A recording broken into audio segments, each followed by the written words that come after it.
Welcome students. Today we are going to dive into the world of sculpting by creating seed pods.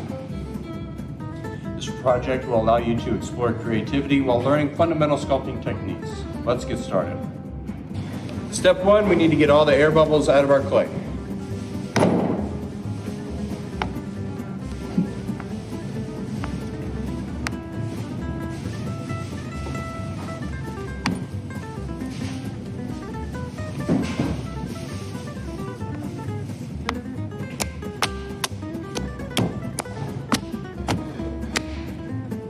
Now we're ready to start making our pinch pots. First thing I do, I get my ball of clay, I turn it into a ball.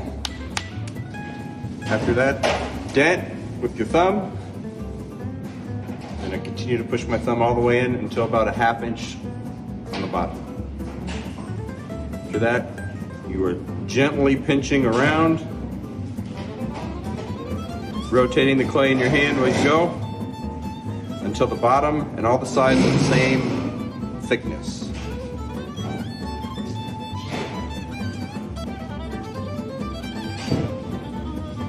Now this will all be blended together and changed so it doesn't have to be perfectly neat.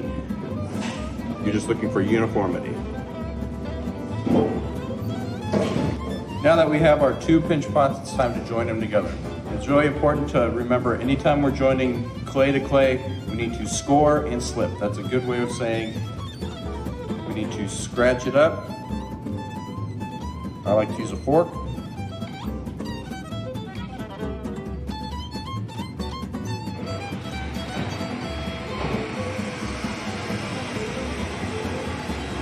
And then we use slip, which is really wet clay mixed with vinegar, and this is going to act like our glue. The reason we score it up, think of it like Velcro. We need the teeth to kind of give the clay something to bind together.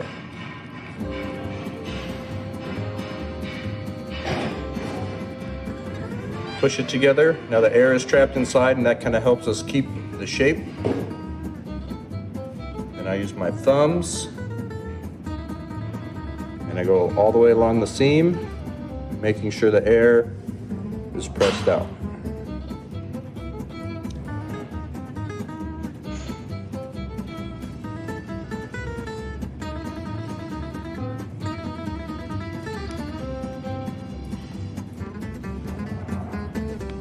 I have the air pressed out. I'll use my fork again along the seam.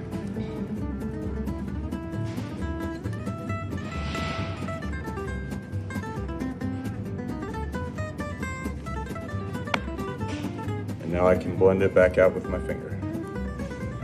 So when we're done with this, we'll have a hollow shape that will be the main part of our seed pod. Next, we'll work on texture.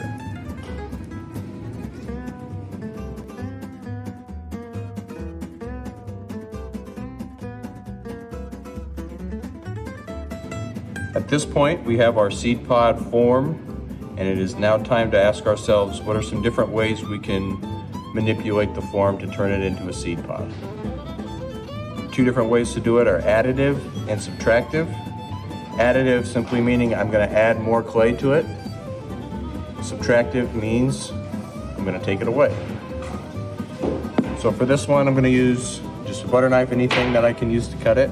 I'm going to cut into my shape.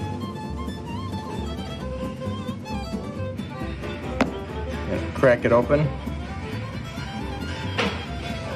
Now I can use any of these tools to smooth out the inside. Can change the form to make it look more natural rather than it being cut. I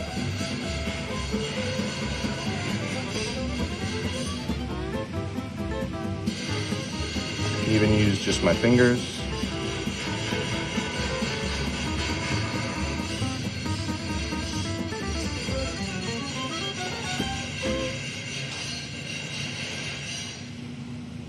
Now, once we have an idea, any clay that we add, remember, needs to be scored and slipped on. So I'm going to score up the bottom.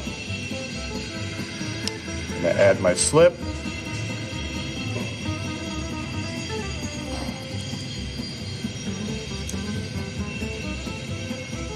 Now I'm going to use clay, and I'm going to add more clay to start creating a texture on the inside.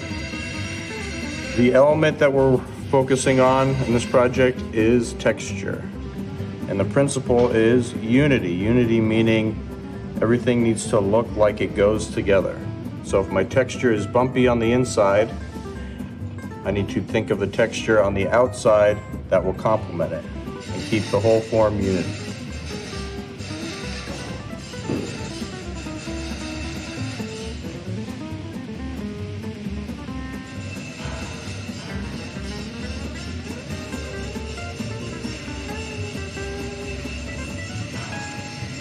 The options are limitless. All these projects will look different, and depending on the inspiration, the sky is the limit. So let your brain go crazy.